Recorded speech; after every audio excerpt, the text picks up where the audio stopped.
Why, hello friends. This is Pastor Danny back to react to The Handmaid's Tale, Season 3, Episode 10, Witness.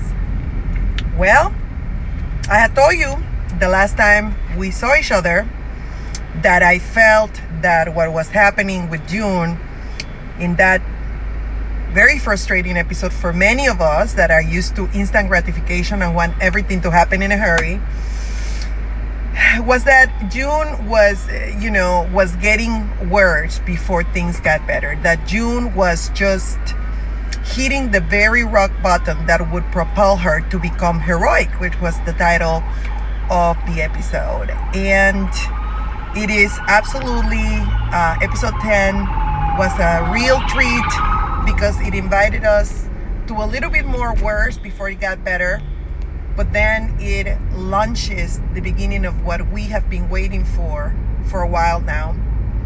And the episode starts with June walking, very troublesome, because she has gone through that period of time, a month and a half or so, where she's been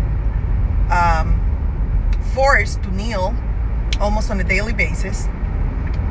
And as you guys remember of Matthew, the last episode finished with June promising of Matthew that she was gonna get her baby out and as many kids of Gilead out. But then June starts this episode in chains still, walking very, very awkwardly, really reflecting the pain and the abuse that she's been subjected for the last months.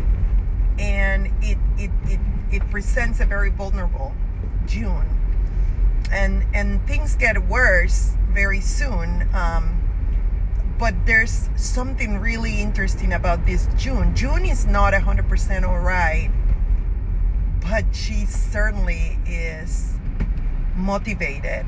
There's a craziness about her. There's an out of control aboutness that everybody that she talks to is reacting to. People are asking her, are you okay? She's saying, no, I'm not okay. And yet she's asking different people, how can I get the kids out? I want to get the kids out. She goes to her house, and the first thing she tells her Martha is, I need help from the other Marthas. And the Martha replies, June, you're gonna get killed. What the heck are you talking about? You just came back from this. Everybody knows that she's come out of a very traumatic month and a half, and here she is asking, and don't forget that right before then she got that Martha killed. So she's saying you're gonna get yourself killed. But June is resolute. June also notices as soon as she walks into the house that something is changing. And it is immediately brought forth throughout on Lydia that they are now standardizing Gilead in Boston to look like Gilead in DC. She then goes into Commander Lawrence after on Lydia leaves. She goes into Commander Lawrence's office. All his books are everywhere. The floor is a complete chaos. I personally interpret that as he's been trying to hide stuff that would land him into trouble, because he knows then that everything is getting closer and closer, to find out what he's really doing in that house. At some point, June and the rest of the handmaids get this massive inspection. Apparently it's been happening during the time that June has been in the hospital, and in walks Mr. Waterford looking like a complete devil. It's hard for me to watch him sometimes in that role, because he's had several iconic roles. One of them is the guy from Chariots of Fire, Eric Lindell, while being oppressed by the Chinese government, and he portrays a real saint. And now I see him in this scenario where he's a true devil, and boy, he's a great actor, because he really portrays that very well. And he walks in like a devil, and together with Winslow and our beautiful Serena, who is back to being her evil self, although you notice a bit of hesitance from her, kind of a concern. You can see it in her face, because the harder things get in her world of Gilead, then the more oppression she's going to be subjected to, and her baby Nicole, who she's trying to return to Gilead, is going to be subjected to. And maybe years ago Serena didn't feel that it was going to touch her, right? But by now her pinky has been removed. She's suffered a public humiliation by her husband, a public beating by her husband. Well, at least public, because June witnessed it. And so she now knows that Gilead and the atrocities of Gilead also will touch her. At any rate, Winslow and Waterford do a review of all the handmaids, and Winslow has an issue. I mean, where are the rings? Where are the bandanas, that cover half of their faces? And Lydia says, we're trying to transition them in slowly but surely. And that starts creating a sense of things are really going to get nasty here. Things are really, if you thought what was happening before was horrible, wait it out. This is going to get even worse. Waterford makes a specific choice of pointing out June to Winslow. And before that, they have a little bit of an exchange. And he kind of tells June that he may arrange for a transfer to DC, because remember, that's where they're living now. And June's reply is, your wife is here.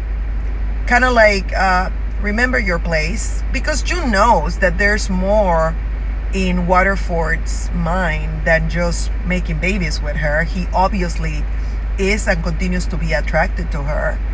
And so June says, hey, your wife is here. And that cuts that. But then Waterford, probably to spite her, or maybe completely measured, because he knows that his political ascent is greatly dependent upon the things that he does, the moves that he takes. And so he thinks, kind of elevates June for her to be noticed by Winslow. And Winslow kind of says, oh, of course I remember her. And then he says, how is Commander Lawrence treating you? And first June has a face of absolute disgust. But then she replies, she gives the wrong answer. She says, he respects me. And at that point, you can almost see a gasp in every person in that scene. June, that was the wrong answer. But it came from the bottom of her heart. But it was the wrong answer. Because the next thing that happens is Waterford suggests to Winslow that they need to have what they call a ceremony that has witnesses. Serena herself is terrified at it. And later in the episode, we realize June says that at the beginning, this was the way that it was. But Serena says, is that really necessary? And, Waterford says we have to set the example. They have a lot of doubts because Lawrence has not, Commander Lawrence hasn't had a child. He has not had a handmaid, in spite of 4 of them being assigned. We got that scene and we go to Commander Lawrence's house, and June is trying to find information about where the kids are. She is intent on fulfilling her promise, and we don't know how, but she's intent. And as she is looking for paperwork, in walks Commander Lawrence's wife, and June tells her what she's looking for, and she says he keeps them in the basement. And as someone that takes medication, for those of you that don't know me, but you'll get to know me, I'm extremely transparent. I struggle a little bit with mental illness, and I do take antidepressants and anti-anxiety medication. And as someone that has that kind of issues, it's very interesting to see how alive Mrs. Lawrence looks.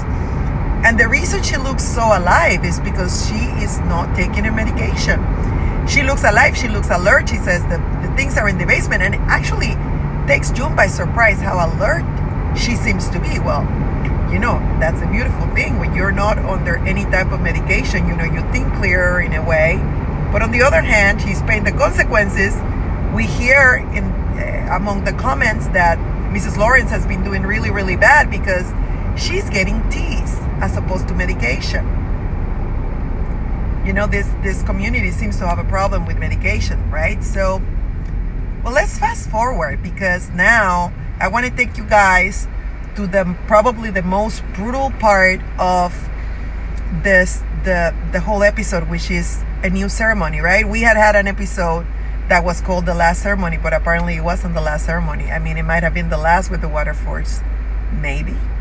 But this time, Commander Lawrence and his wife are forced to be in the room. And at least at the beginning of the ceremony, when Commander Lawrence reads the passage that they secretly use to justify this abhorrent behavior, they're there. Commander Lawrence is even a little cynic and says, well, do you want to get with us in the bed? Some sarcasm there. But he reads, and then, thank goodness, the ceremony is going to happen only with him and with his wife and with June, while the others wait outside, and while there's a doctor waiting outside that will verify it has actually happened. Think about this. Commander Lawrence is about to get raped. He's about to have sex against his will.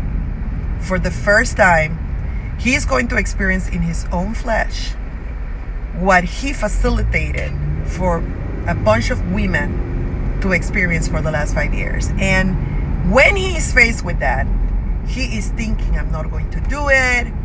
And she says, well, we'll wait. We'll end up on the wall. Maybe that's good. This will be all over. And June says, we'll all end up in the wall, including her. And I think that makes them think. And then June kind of walks them through the process. Tells him, this is just a transaction. You detach. And that rewinds us to the beginning of the episode, where June suggests to Lawrence that he needs to get his wife out because she can't take this anymore. And he says, what do you know about resisting, about how much a person can take? And she says, oh, I know very much. And during that ceremony, it is very apparent that she's about to show him how she's been able to cope all these years. And she says, you detach, it's a transaction, it's not you doing it, it's not me that you're doing this to. And thank goodness they don't show the ceremony. That was a very good taste from the writers and director. They don't show the ceremony. That was completely unnecessary. They do show after the ceremony when the doctor examines June, and he says, did you feel any pain, any discomfort? Good grief! She was just raped. How could she not experience any discomfort? Of course she says no. And he says, may the Lord bring forth the fruit. And she says, may the Lord find me worthy. Stupid. So stupid, and it makes me so angry. Well, June goes back to that basement and she continues to study, and they present her taking a look at herself, her file, Hannah, the babies she's had. And June reminisces and says, 5 years, it's been 5 years since they separated us from our kids. They're no longer 1, they're now 6, and they're no longer 5, they're no longer 6, they're now 12 or something like that. And says, we've missed so much. We've missed steps. We've missed so many areas of their life that we'll never be able to get back. Isn't that so sad, right? And June gets enough information, and we are told that Caleb, Janine's son, died because prayers cannot stop car accidents, particularly the prayers of these people. God doesn't hear our prayers when we are abusing others, right? So particularly the prayers of these people won't get answered. And we know that Caleb has died. June sees now Commander Lawrence. He's really, really sad. He's really, really depressed. He gives her an after morning pill, and which will probably allow her to use contraceptives if she gets moved out of his house. June says, the penalty for this is dogs being devouring you. And he says, yep. And he says it's black market. And I think that gives June the opening. Okay, he's ready to talk about this. He looks destroyed. He's drinking. June says, get out and get your wife out.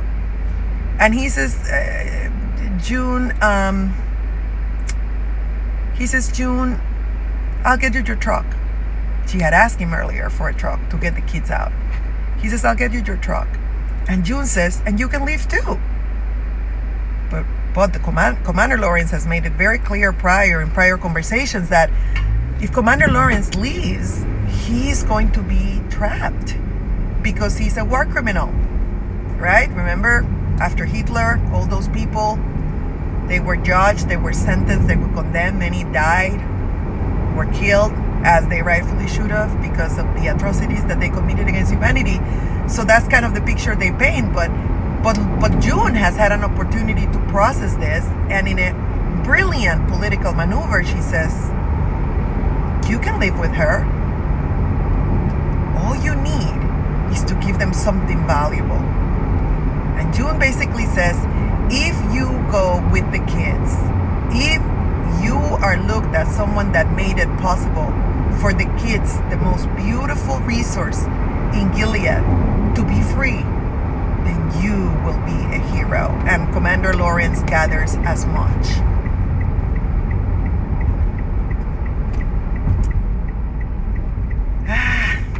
It's gonna happen, guys.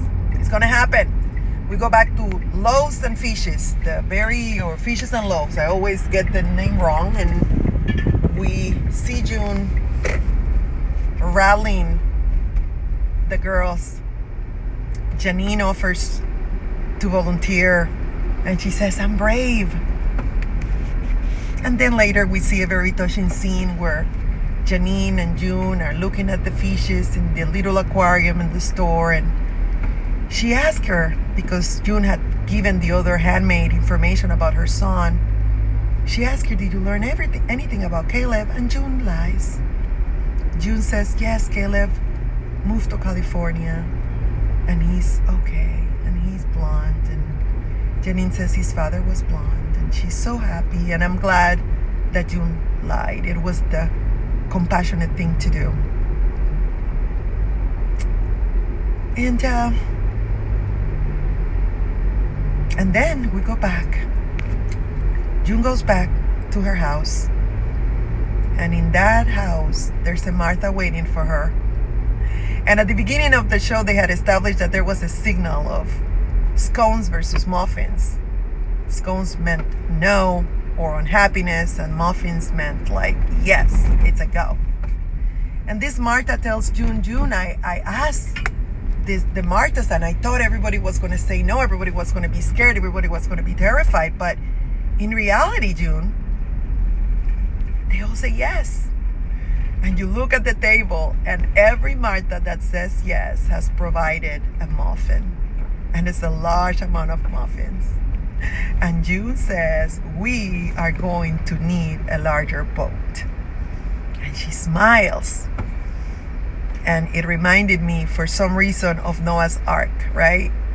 Where that was a boat that preserved the life of 8 people that were faithful to God and animals, right? And a boat in the Bible, has that figure of preservation, of wholeness. Jesus also in the Sea of Galilee, when it was storming, he stood at the boat and said, peace be still, and the storm ceased. And so, the Handmaid's Tale uses a lot of Bible imagery, some of it not well used, as I've already made it very clear. If you haven't seen some of my other reviews, please make sure you do.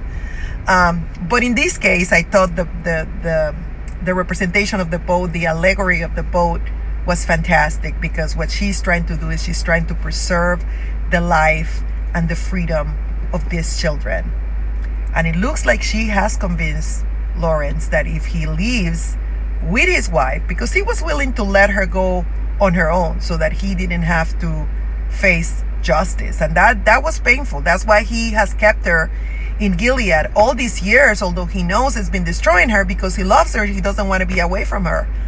But June has just given him an opening. June has just presented him with a way in which he can live with his wife and potentially become a hero and avoid justice, or at least avoid the heavy arm of justice. Maybe he'll still have to pay some sort of penalty, but not to the degree of being, executed. And so, ladies and gentlemen, we are on. June is now fully heroic.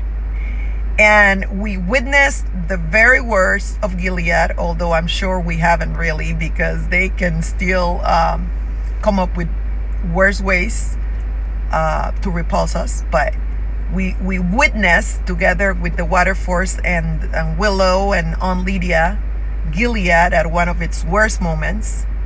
But we are also witnessing the rise of the resistance, which started with a very sick, weak, and almost crazy, insane June, who is now ready to deliver what she promised to herself, and what the doctor in the last episode called a way to honor her daughters. She is going to get those kids out of there.